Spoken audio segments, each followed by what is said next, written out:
day looking at the body. And so we have this additional explanations there. And we're going to look at all of those today in terms of heart health here. But if we had to summarize them briefly, go back to Moses and what he wrote in the book of Genesis when Adam and Eve were created. What diet did God give them? God had just made them the perfect genetics, the perfect enzyme systems, the molecular biology in their body, and he knew exactly what they needed, and he had put all that food and the fruits and vegetables and seeds and nuts and things in the garden and says, look, I've given you all of these, eat these. This will be your food.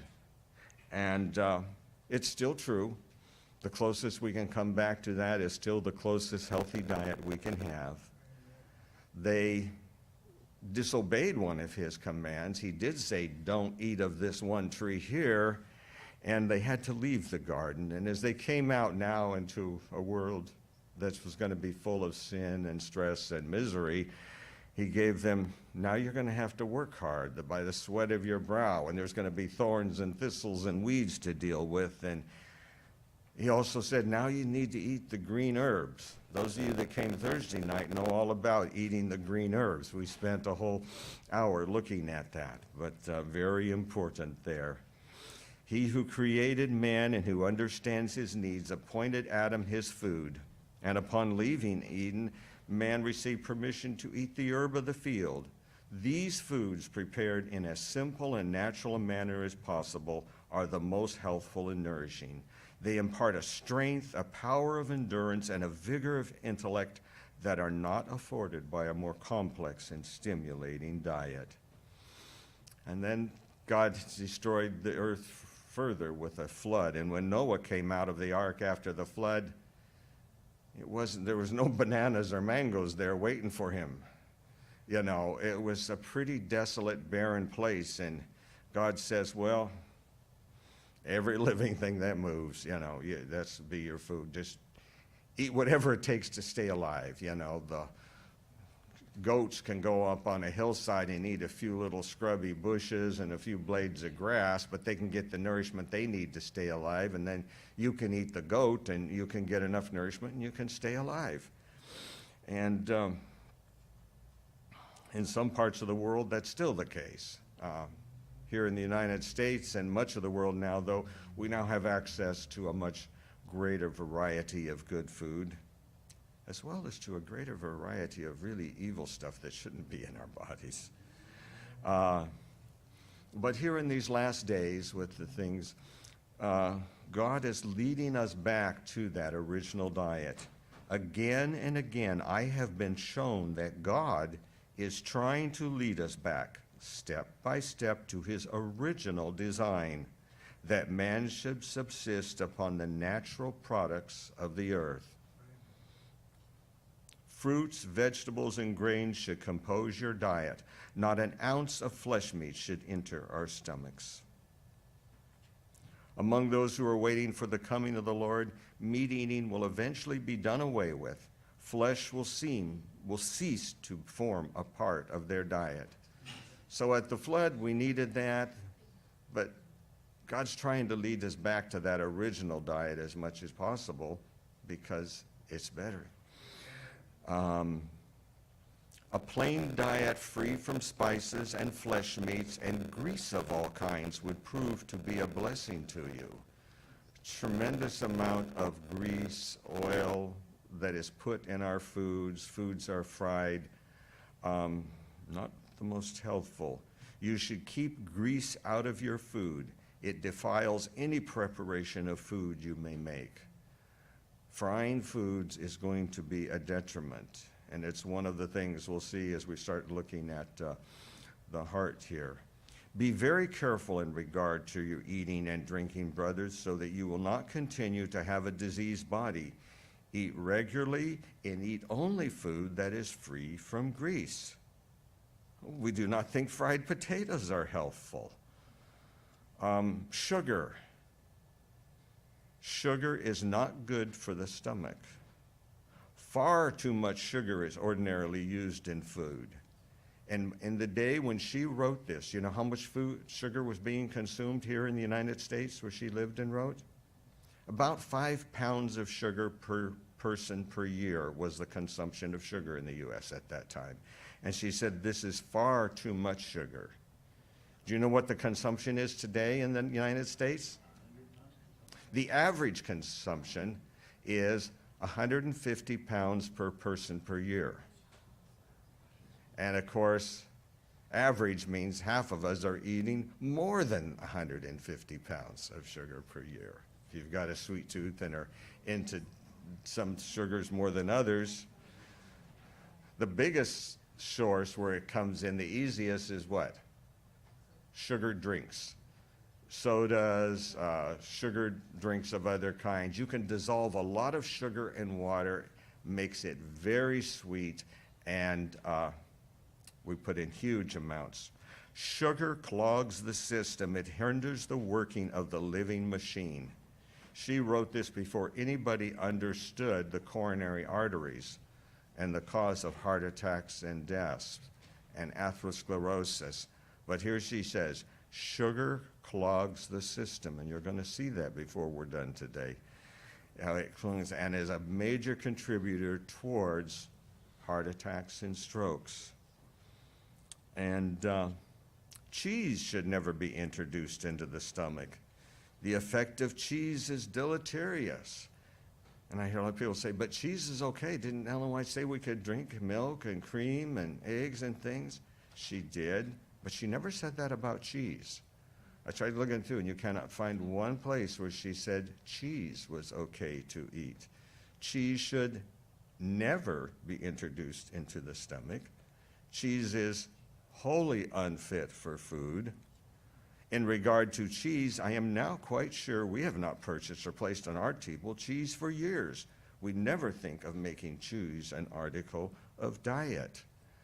And I've been to many potlucks at our church, and suddenly we've kind of replaced meat with cheese. I grew up in an Adventist home, and I've never eaten meat in my life, but we replaced meat with cheese, and I grew up on cheese and loving cheese. And it wasn't until I went to medical school and I started realizing I'm telling people I don't eat meat because it's not good for me, and I'm eating all this cheese, and it's actually worse for me than this meat I'm not eating. And that's when I decided, okay, need to step back, and that was hard. I didn't tell you that I love cheese, put it on everything. Grains, fruits, nuts, vegetables constitute the diet chosen for us by our Creator. These foods, prepared in as simple and natural a manner as possible, are the most healthful and nourishing. They impart a strength, a power of endurance, a vigor of intellect that are not afforded by a more complex and stimulating diet. So now coming back to our topic for today, heart attacks. As an ER doc, I've had many opportunities to witness this, usually at least once a day, and sometimes several times in a day, where the arteries in the heart have blocked off completely. A clot has formed in there because of atherosclerosis and ruptured plaque in there, and now the blood flow is blocked off to an essential part of that muscle that pumps blood through your body. And immediate, severe, crushing chest pain, and the heart can stop, and we can do whatever we can to try to get it started. You see down here at the bottom here, an EKG. This is an EKG of a STEMI, an ST elevation MI, the big one. And if you look at it here, you see these big elevated ST waves here, and you can see it in a number of leads right here. In the ER, we refer to these as tombstones. See how they're kind of shaped like a big old-fashioned tombstone on a grave?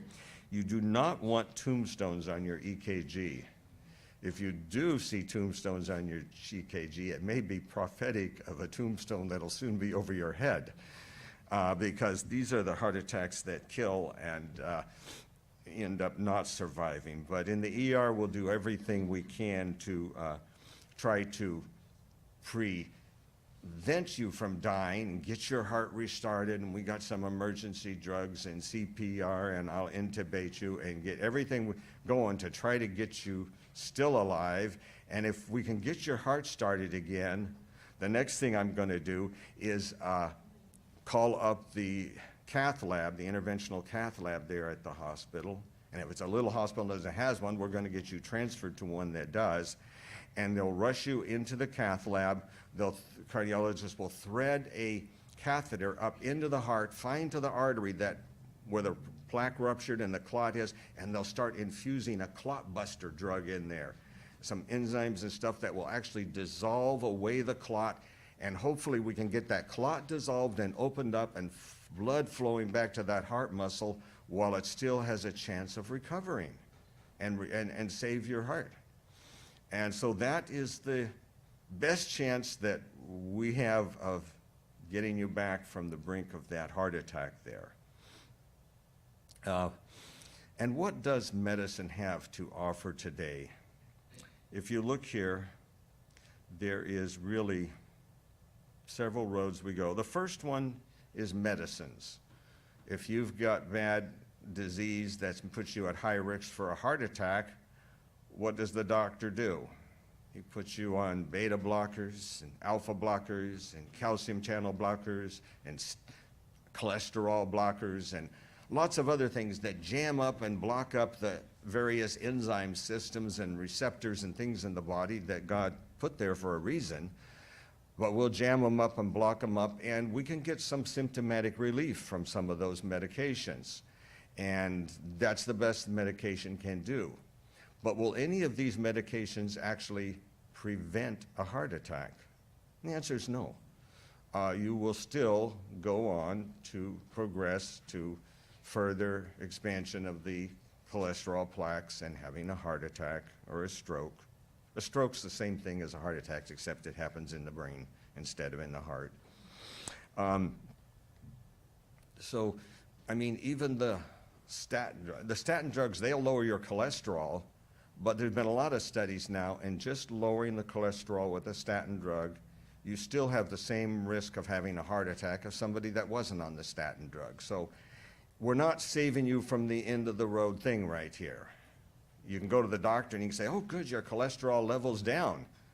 But what's the point? That's not really going to change something there. It's the heart disease is still progressing. You're still going to die. Another thing that we can do is a cardiologist can take you to the cath lab, and he can go in where there's one of these narrowed spots, and he can put a stent in there, a little metal thing that expands and holds open the artery right there, so that spot can't block off. And if you're getting bad angina, bad chest pain, you can get good relief of the chest pain with a stent. And sometimes they'll put stents, because there's often several spots. If you got it in one spot, you probably got it in several. And we can put the stents in there, and the stents will hold it open, and afterwards you have good relief. The chest pain, doc, that's great, I don't have chest pain anymore.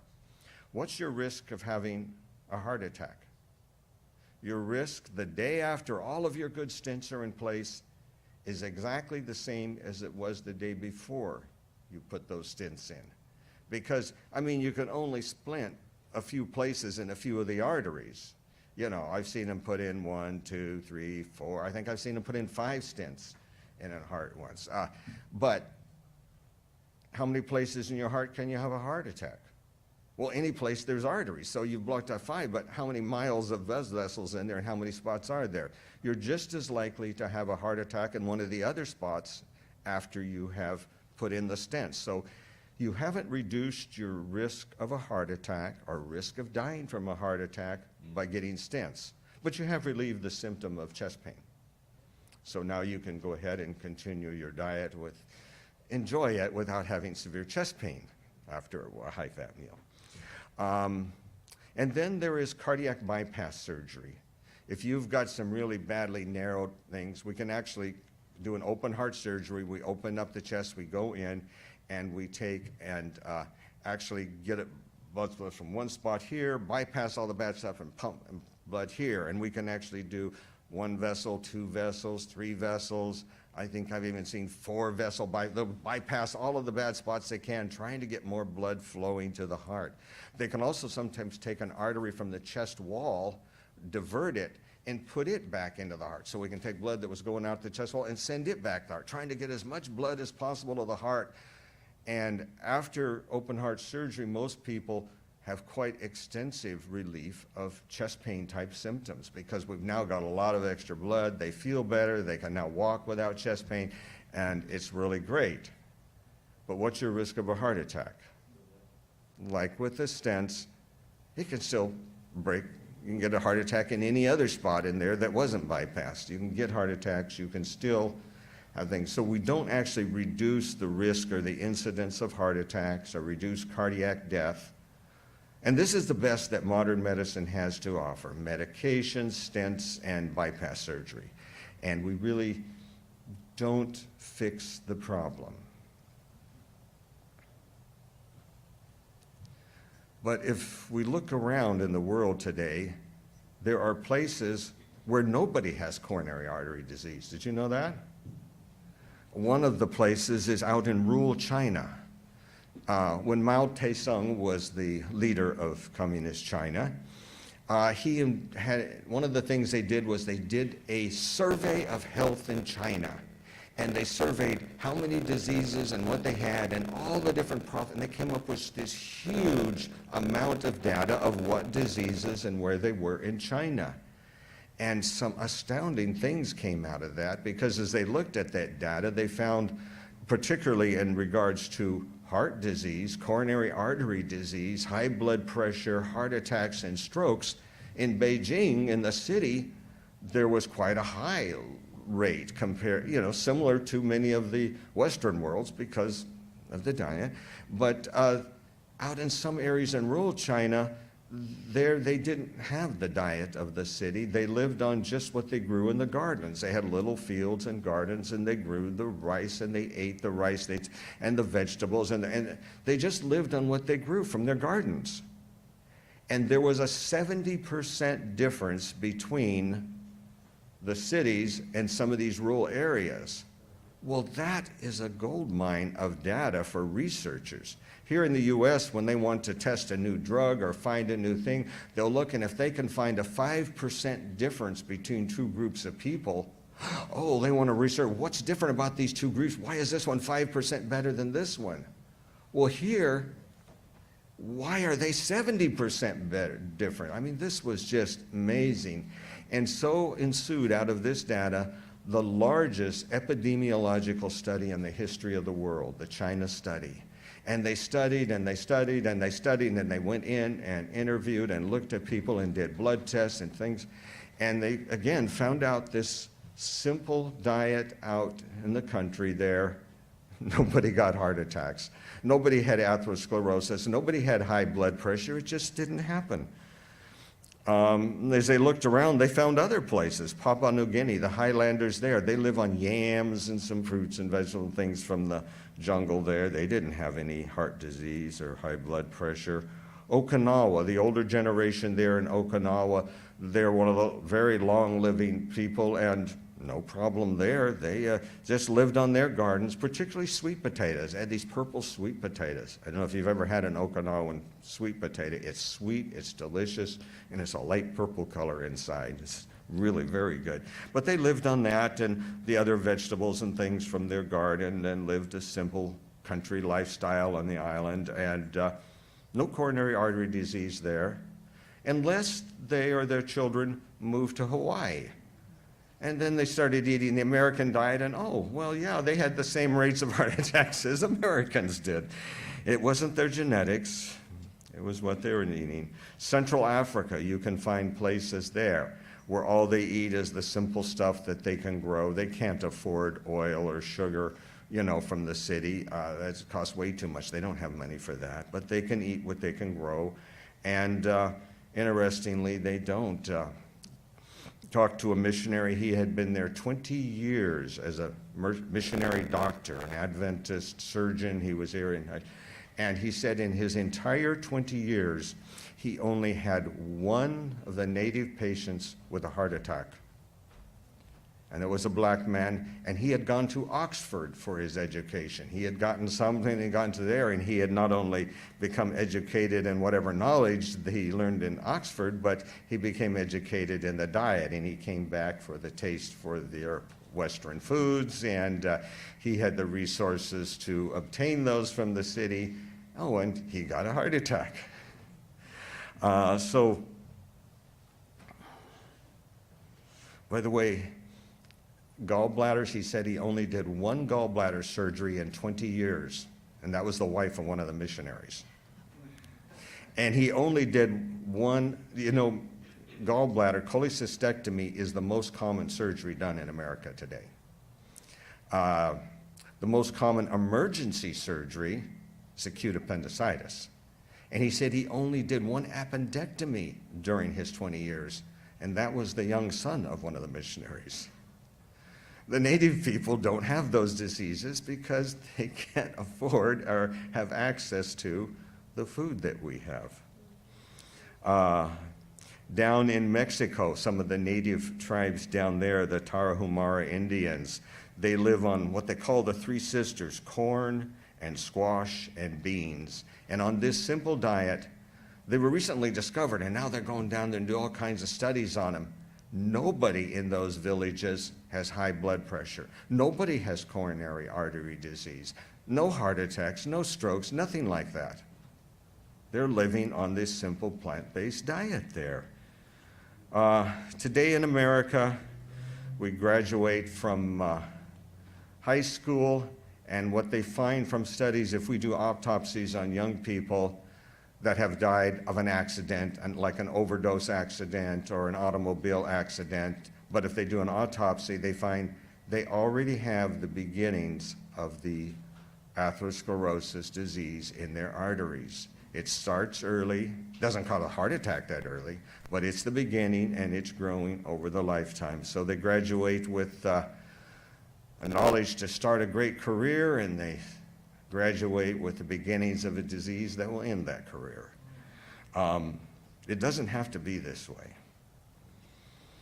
The island of Nauru in the Pacific Ocean had none of these diseases like many of these places, and till in the 1900s they discovered phosphates on the island. This island was a resting place for birds, and the birds' droppings over the centuries and thousands of years had built up huge deposits of phosphates, and they could start mining phosphates. And suddenly this poor island that lived off of what they grew on the island and fish they caught in the sea around their island suddenly had access to all this wealth. I mean, they could now eat meat 3 times a day if they wanted. They could afford all of this stuff, oil and sugar and everything poured in. And within one generation, a few years there, half of the people on the island are diabetic. Heart attacks and strokes are very common. Amputations from the diabetes and the loss of circulation in the legs is very common. What made the dramatic change was the diet. Very interesting study done on this is done in Germany. They took marathon runners. To be in this study, you had to be more than 55 years old, and you had to be a marathon runner. You had to be running at least 1, 2, or 3 marathons a year. And so then you were included, and they would study, and they studied the arteries of these people. Now if you're a marathon runner, you keep in shape, you exercise regularly, and you eat what you think is a healthy diet for that. And you know what they found? 95% of these male marathon runners in Germany had significant coronary artery disease in their artery walls. You can't out-exercise a bad diet. Exercise is good for you. Exercise is healthy for you. They were still running marathons. Obviously, they were doing something right. But they had atherosclerosis, these cholesterol plaques building up in their arteries. How do you reverse that? How do you get that out? Well, if you want to know, the experiment has been done already. In 1940s, under Hitler, the Nazis began overrunning Europe. And they not only went mainland Europe, they went to the Scandinavian countries, particularly Norway. And this right here in Norway, they had not much military resistance there, and they just moved right in and took over Norway. And one of the first things they did is they rounded up all of the livestock, all of the cattle, the goats, the sheep, the chickens, the turkey, everything. They took all of the livestock, shipped it back to Germany, and provided it, Hitler's victorious armies needed that meat to live on. And down here at the bottom of this picture, you can see some pictures of the German mess kitchen. It was a little trailer right here that could cook their food in there for the army. And you see here them slaughtering a cow beside one of these here. Here they're cutting it up and providing that meat for the soldiers. But what happened to the people that were left behind? They now suddenly had no meat. They had no dairy. They had no cheese. They had no eggs. They had nothing but what little they could get. Here you see a couple of women pulling a plow behind them. There was no oxen to pull the plow. And what could they grow? They could grow some vegetables, some greens. And throughout the rest of the war, that's all they had to live on. Nobody was importing vegetable oils and sugar to Norway. They lived back on a very, very simple diet. And we now have all of the mortality statistics here after the war. And what happened? If you go back to 1927, as the industrial world started making our food more available and richer and more junk food and more meat and stuff, we get up, here's the rate of death from heart attacks and strokes, what we're talking about here today. In 1940, it was up here. By 1941, it had dropped down to here, 42, 43, and dropped down to a very low level like it had been way in the distant past. So very rapidly, they stopped having heart attacks and strokes. Until 1945, what happened in 1945? The war ended. Hitler was dead, and Norway was liberated, and back came the cows and the sheep and the cheese and the sugar and the thing. And what happened to the heart rate? Within 2 years, boom, boom, boom, we're just moving right up again. And so we have the data. We have a study shown you can reverse it and you can bring it back. And what is it that makes the difference? It's the diet there. Now here's the disease process. Here's the arteries. If you look at this artery on the top is a healthy artery without any evidence of atherosclerotic plaque. You can see there's a muscle layer around the artery. That muscle layer allows it to relax and contract to control the blood flow to the different parts of the body. And then there is a lining of here, a single layer of cells. We call them the endothelial cells. It's one layer thick, and this lining has a very, very important function. And we're going to take a closer look at that. But if you look down here, this artery right here has severe atherosclerotic plaque building up here, cholesterol plaques, hypertrophy of the tissues there. And the lumen here, where blood would flow down, has gotten clear down to this narrow. And this person obviously has advanced, he's probably had severe angina chest pain. And as a matter of fact, he probably died from a heart attack. That's probably how he ended up losing his artery to an autopsy so that we can see it in this picture today. He has this severe disease process there. How does it form?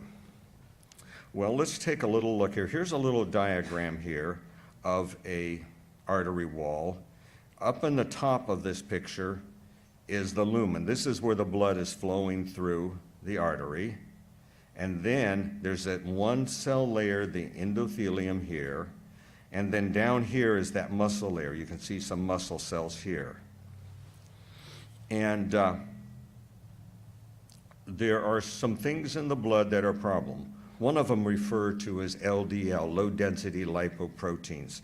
This is specifically oxidized LDL. This is not good, healthy fat from an avocado. This is, from saturated fats that have been fried in oil, or vegetable oils that are used to fry vegetables in.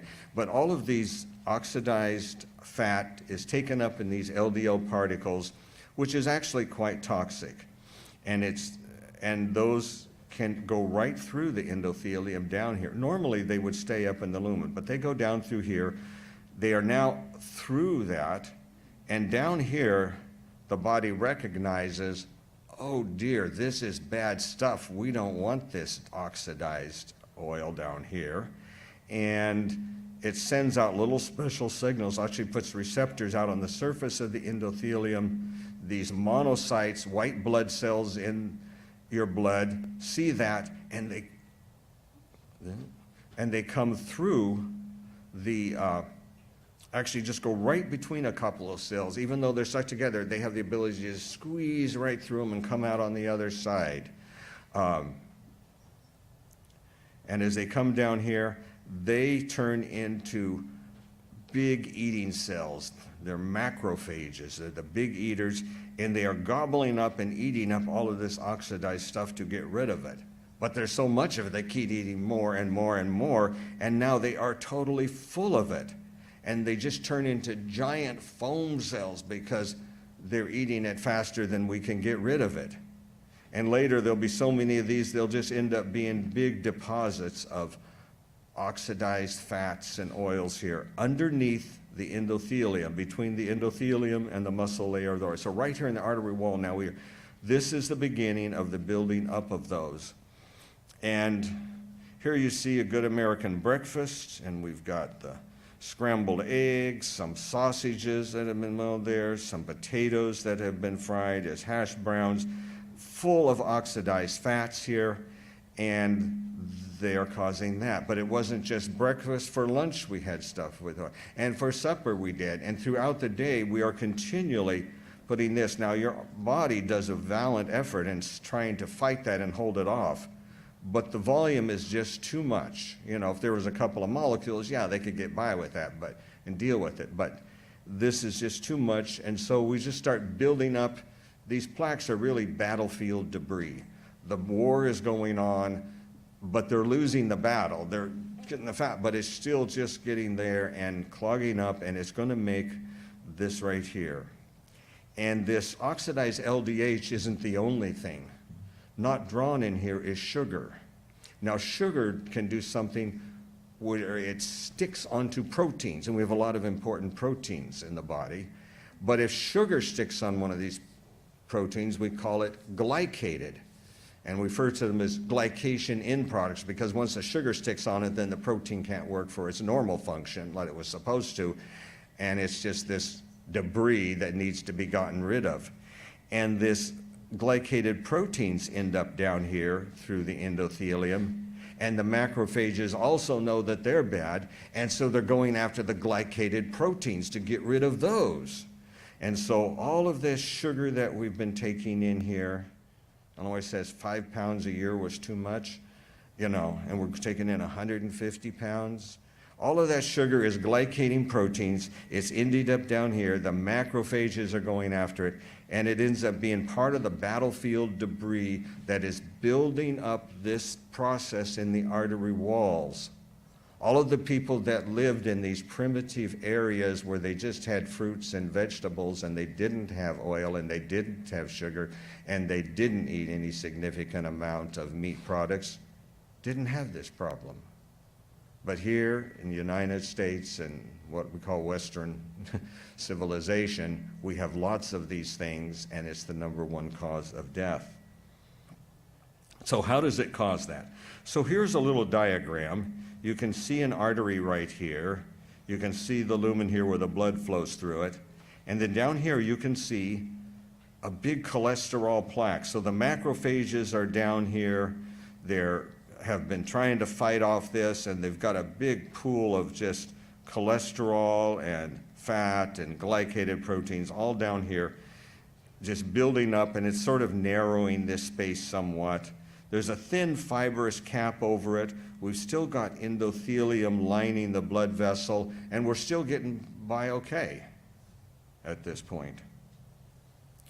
Okay, but at some point, this thin fibrous plaque here gets a crack in it. And if this cracks or breaks and exposes some of this stuff out here, your body has a mechanism to deal with a break in your artery. If you get a cut, you put a little pressure on it for a minute, and what happens? It stops bleeding because your clotting system goes in and repairs those cut areas real quick by making a little clot in there to plug up the bleeding until we can, heal other tissue over that and make a scar tissue over it. Well, when the blood clotting mechanism here in your blood sees this stuff right here and senses that, it says, oh, quick, we got a clot here, and platelets come and they make a platelet plug on top of there trying to plug up the hole, and the platelets, they put out little signals that tell the clotting factors, hey, we need a clot here, and they start, fibrinogen turns into fibrin, and these fibers start locking up blood cells, and soon we've very quick have a big blood clot, and this blood clot's kind of growing and can even grow to completely block the artery, or just a major blockage, or even a complete total blockage here. That's why heart attacks are sudden, even though this disease process has been going on for years and years and building up more and more. It's that one moment when you get a crack in the surface and the platelets see that, they make their platelet plug and start the clotting, and you go very rapidly to sudden blockage of the artery and the severe ischemic pain of a heart attack. And call 911 and come to my ER, and I'll do everything I can to get you going again. Yeah, here's what we see when that happens. That severe chest pain, your EKG suddenly develops this big ST elevation, tombstones, and if your heart stopped, we'll do everything we can to get it restarted. But this particular disease process doesn't have to happen. And that's the good news. Here we have someone who the plaque, they've had the plaque right here, they had something, but we've dissolved the clot, and we've actually healed this over. There's still some plaque there, but look at the amount of tissue. Instead of this thin fibrous cap here, now we have a large, thicker one, and we've still got a nice layer of epithelium. It's a little bit narrowed, but no heart attack. This isn't going to rupture through here. We're not going to expose the plaque, and we're not going to have a heart attack. And I'm going to show you something that can help us to understand how we can actually achieve this healthy endothelium in about 30 days. We can go from here to here, but we can actually have no heart attacks. So even if your doctor has said you've got bad, you've seen the scans and you've got this thickened plaque everywhere, maybe you've already had a minor heart attack, we can still keep you from having another one. We can fix your heart very rapidly. And here we need to understand something that most people have never heard of. It's called the glycocalyx. Have you ever heard of a glycocalyx? Well, here's an artery, and around here, this light layer right here, this is the endothelium, that single layer of cells that lines every artery. But now growing out into the lumen where the blood is what looks like a lawn. It looks like grass. There's just all of these fibers growing out here. These are little protein fibers. This is called the glycocalyx. And this is only part of it. This particular preparation only shows the protein fibers, but these protein fibers have special sugars stuck to their surface.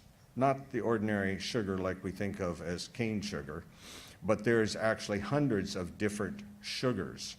And when you eat a fruit or a vegetable, it may have some glucose and some fructose and some sucrose in it, but there are hundreds of other sugars of different kinds, and Every fruit and vegetable is full of all of these different sugar carbohydrates that it needs to build this. And they're stuck on a little branching chains onto this skeleton of protein fibers, which attaches firmly to the endothelial cells that it's growing out of. And all of that makes like a jelly layer. So if you can imagine this protein fibers here, and they are all coated with a thick jelly-like layer so that your artery is lined with this jelly-like layer here, so the blood and the fluid and everything that's flowing through your artery never touches the endothelium. It is separated by this jelly-like layer we call the glycocalyx. Glyco because there's sugars in it, and calyx because it's this calyx that lines the artery there. A really, really amazing thing. Here's a close-up of a healthy glycocalyx here.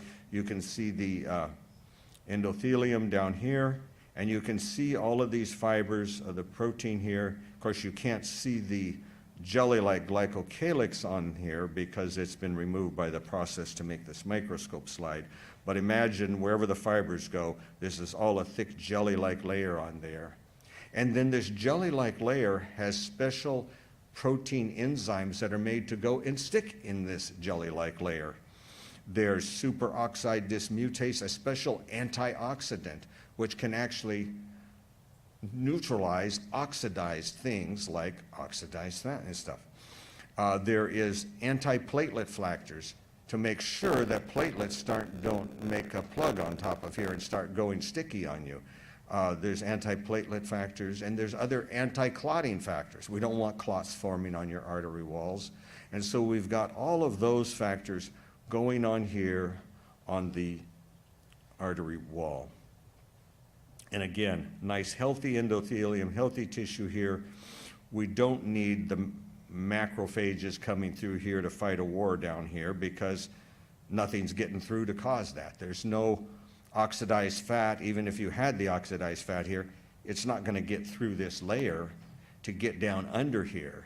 And so we don't need to put out the little sensors for the white cells to come and turn them on and come through the wall right here. So all of those things go. So as long as you have a nice healthy glycocalyx here, this endothelium's protected and the tissues under it are protected. Amazing, isn't it? How God designed that. And it wasn't until only a few years ago we even knew such a thing existed, because when they make microscope slides with a normal thing, this stuff, once you dehydrate it down to make the slide, becomes a thin little membrane of almost nothing you can barely even see. But in its living state here, we can now see that we have this glycocalyx, this protective thing. The problem is when we damage the glycocalyx. You see the difference between here and here? What happened to the glycocalyx? This is even magnified a little bit more than the last one if you look at the size of the endothelial cells. The glycocalyx is just a very teeny little tuft of here and there, and there's areas that are bare and open between it, just a little bit out there. And so what happened to all that protection? And the little jelly, well, the little jelly-like stuff could only stick there and there, maybe a little bit there. It's not clear out to here protecting it. What happened to the antioxidant enzymes here? They're gone. What happened to the antiplatelet factors? They're gone. What happened to the anti-clotting factors? They're gone. And what about all the oxidized fat? These oxidized LDLs, they're not now held out in the blood.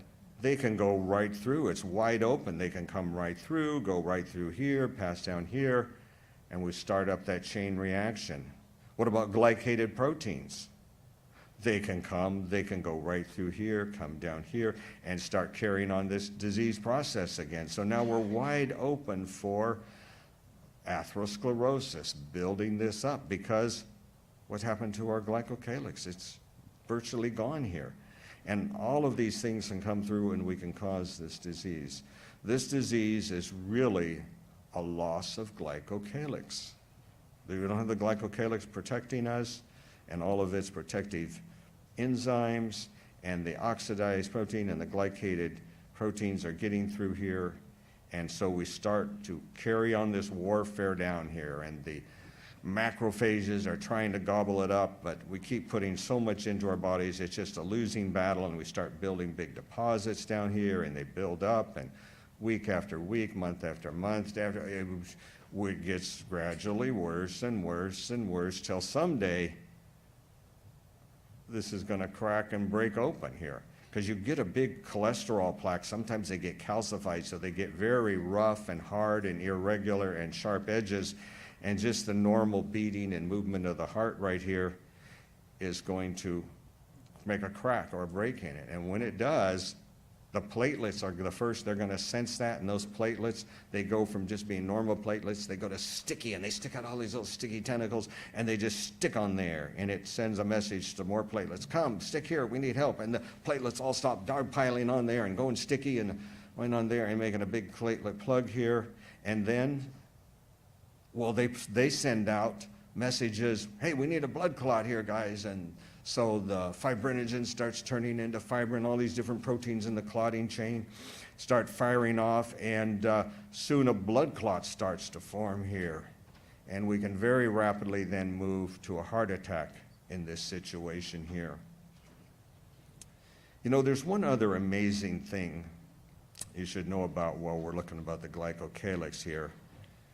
These long protein filaments, the skeleton that holds the jelly in place, down at the bottom end where they attached, they're hooked to a special protein. And with every pulse of blood, these are doing this. You know, if you think of seaweed and the surf on the edge of the beach, if you ever watched that, or if you watch the wind blow across grass on a hillside, how it kind of moves with the flow back and forth. Well, this glycocalyx is doing this with each pulse of blood coming through the artery. Well, the way these are made, the root of them is attached to a special protein whose job is to make nitrous oxide. And so with each movement here, this mechanical energy is turned into the energy necessary to make nitrous oxide right here. And what is the main function of nitrous oxide here? Nitrous oxide relaxes this, this smooth muscle out here, relaxes it, and allows the artery to dilate. To make artery contract, we use epinephrine and some nerve endings that release the right transmitters to cause the arteries to contract. But to relax, there's not a nerve that says relax. Instead, nitrous oxide is continuously being made to relax it. So it's either relaxed or the nerves are telling it to contract down. And so this nitrous oxide is very important for relaxing arteries. What happens if we don't have relaxed arteries? They're going to be more contracted. What's going to happen to the blood pressure? It's going to be higher. Do you see the cause of high blood pressure is down here? All the pills that we give to people today for high blood pressure are like diuretics that dehydrate you. Well, yeah, if you get dehydrated enough, your blood pressure is going to eventually drop. It's not a healthy thing, but that's one of the ways we can drop pressure. We can give calcium channel blockers that weaken your contractility of your heart muscle, so it's not pumping so hard. Well, if we're not pumping so hard, we can't pump the pressure up and high. So we can drop the pressure, but is weakening your heart a good thing? And we can put out things that block the normal nerve signals that go to the artery walls, the adrenaline, the norepinephrine, the beta blockers and the alpha blockers and stuff. And we can try to, so we're doing all of these things trying to get the pressure to drop. None of them do anything about this, which is the cause. And so the bad effects of high blood pressure still continue even if you're on all the high blood pressure drugs. But you can go to the doctor and say, oh, good, your pressure is down to normal now. We got you on the right drugs. You know, like the cholesterol. Oh, your cholesterol is normal. Now we got you on the right drugs here. We're just measuring a symptom. You know, like the bypass surgery and the stents. Oh, you're not having chest pain now. We fixed your problem. No, we didn't. Modern medicine today is like that bitter lake. It promises at a distance to be a water of life, but it's undrinkable. It's not going to save you. It's not going to bring you around. But God says, if you come and Obey my laws, obey my statutes, obey. He's given us abundant, and in these last days we even have even more abundant advice as to how to apply these laws. He's given us the answer to be healthy.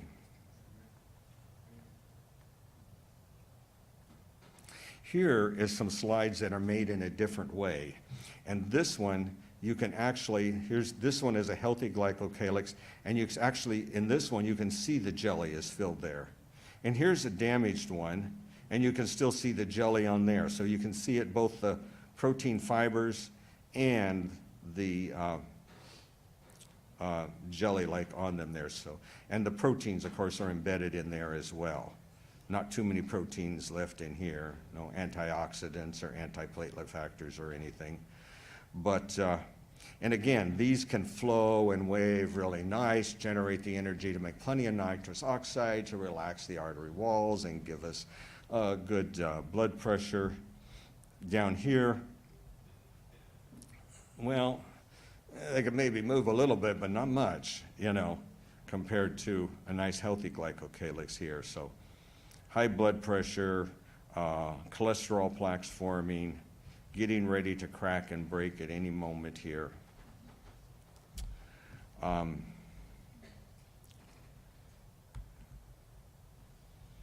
Here's in those earlier illustrations that fit here. We have this thin, fibrous plaque here and the cholesterol plaque forming under there.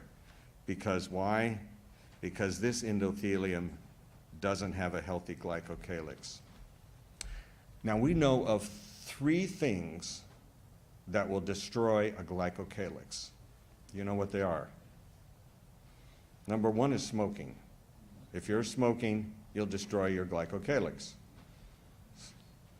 COPD and lung cancer isn't the only thing smokers get. They have really elevated levels of heart attacks and strokes. So smoking is one. Number 2 is oxidized fat. In other words, if you're frying your food in oil, vegetable oils, or you've got animal fats in your diet, that's destroying your glycocalyx. So oxidized fat is the other big one. And number 3, sugar. Yeah, sugar destroys the glycocalyx. And by the way, diabetics who run high sugar levels, they all have messed up glycocalyx. Why do diabetics have more heart attacks and strokes and peripheral artery disease? Well, because of all the sugar in their blood. And so they've destroyed their glycocalyxes, and so they're going to have more likely to have one of their plaques break through and cause this problem here. But if we have sugar in our diet, if we're living on sweets, on sodas, we're destroying that glycocalyx. And we're setting ourselves up for this number 1 cause of death right here. And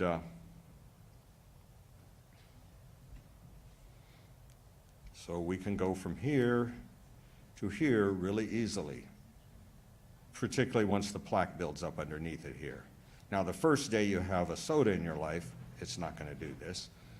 It's going to take a while to build this up. It's going to take years of desserts to get to here. Lots of plates of French fries to get here. But eventually you're going to get these plaques right here, and you're going to get high blood pressure and high cholesterol levels. But when you're at this point here, we've now got to the point where you get the crack, platelets go sticky, plug it up, they call in for a clot, and the clot forms, and now we've gone from a vessel that was getting by fine, in spite of being a little bit narrowed, we had good blood flow, everything was still okay, to sudden heart attack, and call 911, and hopefully we can get your heart back for you. But the good news is, even if you've got this really bad plaque right here, you don't have to progress to here. The good news is we have a forgiving, merciful God. and he'll forgive you.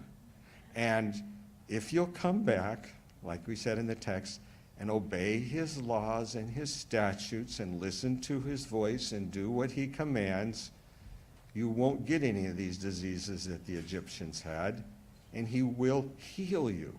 So he's not only just preventing, he said, but I will heal you. And what happens to this bad cholesterol plaque with this that was about to? Well, no sugar, no oxidized fat, no cigarettes. The glycocalyx will grow back. It takes about 30 days, you can grow back a new healthy glycocalyx. It's made of protein fibers and these other sugars, and you're going to get those on all the fruits and vegetables you're eating on God's diet. You'll have plenty of amino acids. We talked about all the protein you find in broccoli the other night. You can grow all of this back. In about 30 days, you can go from this looking glycocalyx to this looking glycocalyx. And once you have this looking glycocalyx, well, then underneath here can heal, because there's not going to be any more oxidized fat coming through and any more glycated proteins coming through. And so your macrophages can begin to clean up. And they can actually start to clean up the battlefield debris.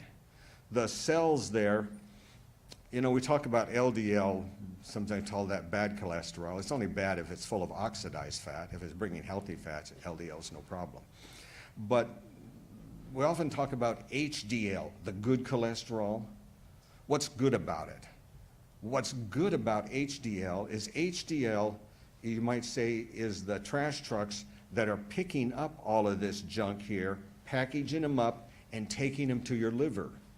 And when they get to your liver is going to put those into the bile, and the bile is going to come out into your intestines, and it's going to combine with all the fiber that's going through your intestines.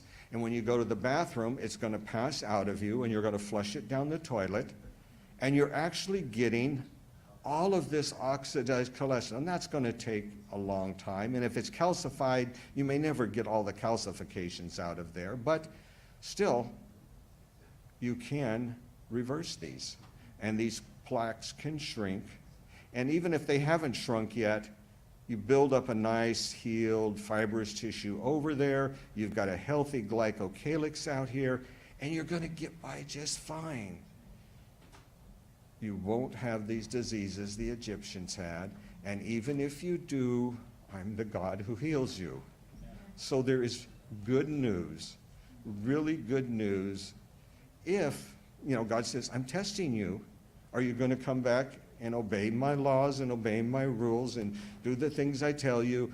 Or are you going to keep eating what everyone around you is eating and that you've developed quite a taste for? Your taste buds can change, by the way. Remember I told you how I grew up on cheese? And I love cheese. I put cheese on, we put cheese on top of spaghetti, cheese on top of Mexican with cheese. You just grate up a bit of cheese and let it melt on top of it. I love cheese. And when I first decided that I really needed to stop eating cheese because it was bad for me, I really missed it. And then we didn't have all of these. You can't just buy vegan cheese anywhere, I'm not sure how healthy it is, too, because it has oils and stuff in it. But anyway, we didn't even have that option to compare with then. And so even ice cream, Now we've got vegan ice creams, which are full of sugar. But anyway, we didn't have those options. It was like you just had to go without. And that was a real deprivation, I thought. But gradually, with time, I got used to that. And we'd make some cashew nut spreads we would put on things in place of melted cheese. And after a while, those are okay. I got used to those. That's a good substitute. I like this food. I can do this. But after a while, not immediately, but I'd tell you, say 10, 15, 20 years later, cheese tastes bad. Cheese is kind of yucky stuff. I remember one day I was in the emergency room and we were celebrating something with the paramedics, and somebody ordered pizzas and they brought in all these pizzas, and they even ordered some vegetarian ones with no meat on it, just a cheese pizza. And I thought, well, yeah, I can eat one of those. And one slice isn't, going to hurt me. And I remember I took the bite in there and I started to chew it up, and there was this chewy, yucky cheese on there. And I'm like, is anybody watching? Can I spit this out? And yeah, everybody's standing there. I couldn't spit it out. And I had to swallow that bite, and it was really, that's how much your taste can change. But then, of course, I didn't take a second bite. I kind of walked over to the corner of the room and kind of pulled the cheese off the top and dropped it in the trash can and ate the crust. But your taste can change, but they won't overnight. But you can develop a taste for the food of heaven. We plan to live on this food up there. We might as well start getting our taste buds ready for it, as well as our characters and minds and everything else, and live a healthy life so that we have the vigor and strength and the intellect to go ahead and witness for God and be part of his work in this earth. God comes to us with forgiveness. He says, come unto me. And yeah, he gives us the advice of how to heal ourselves, and he gives us forgiveness for everything in the past. And most people are ready to stop there, but he doesn't only say, come unto me. He says, abide in me. And that promise of abide in me is a step beyond. Some people believe in, forgiveness and salvation by faith, but sanctification by works. It's not just the work. Abiding in Christ and Christ abiding in you is a different experience than many people understand. It is an experience where Christ actually lives in you, and you are actually in him. And you walk around in this world, it's Christ walking around in this world, and you're in him. And as you walk around, it's Christ in you. And this close, daily, momentary presence of Christ, he gives you the desire to do what is right, and he gives you the ability to do what is right. And your only part is in that frontal lobe, the power to think and to do, to decide, are you going to submit to him? Are you going to absolutely surrender to him? Or are you going to rebel? That's the decision he gave them there at the waters of Meraz. He says, I'm going to test you. Are you going to obey me or not obey me? And he comes with forgiveness. He comes with love. He gives us the desire. He gives us the ability. And we make the choice to step down that road. That's the pathway to holiness. That's the pathway to character development. That's the pathway to heaven. And it's available. And the clearer your mind, the easier it is to walk that path. And when you have open arteries, when your blood isn't clogged with sugar and oxidized fat, it's easier. Your mind can be clearer.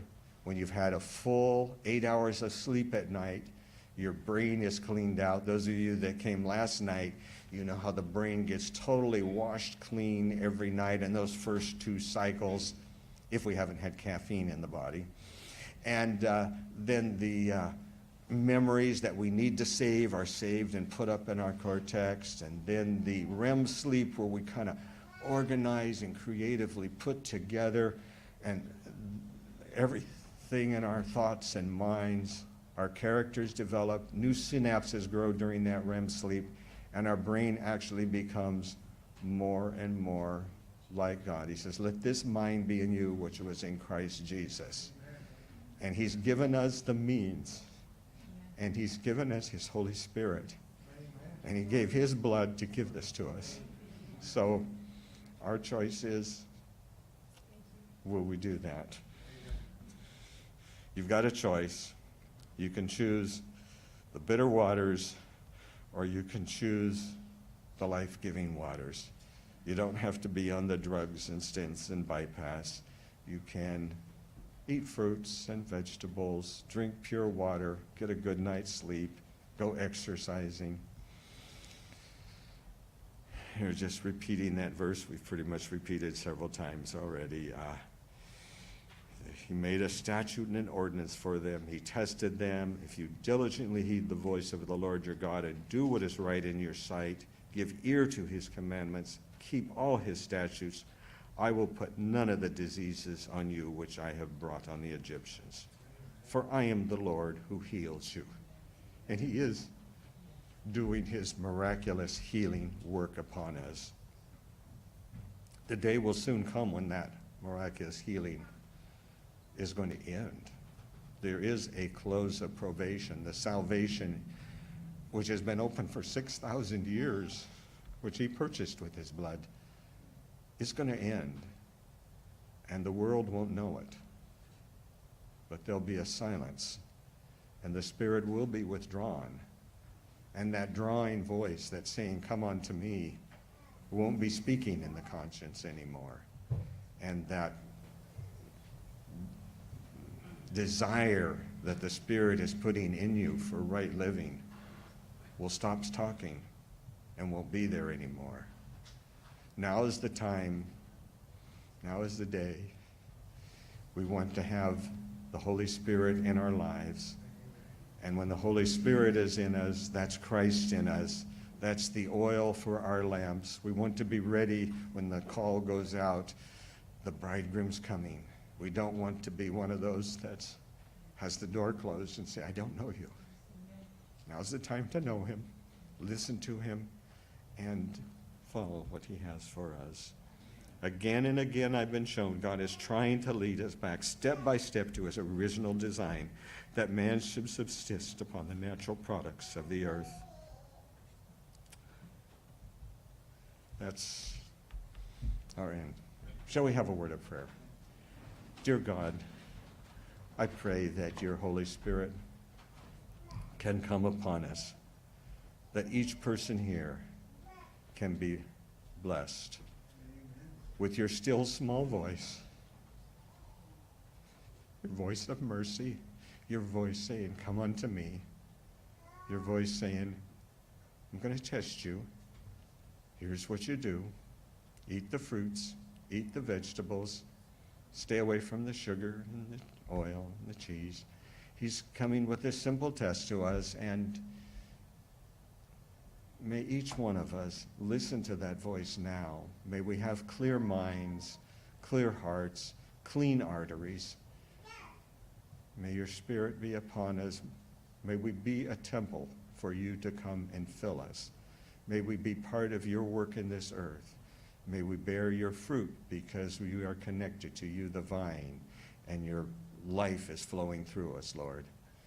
We ask for these blessings, and we thank you and praise you that you have made this way possible. We praise you that you have made the water of life possible to us. May it flow through us today, is my prayer in Jesus' name. Amen.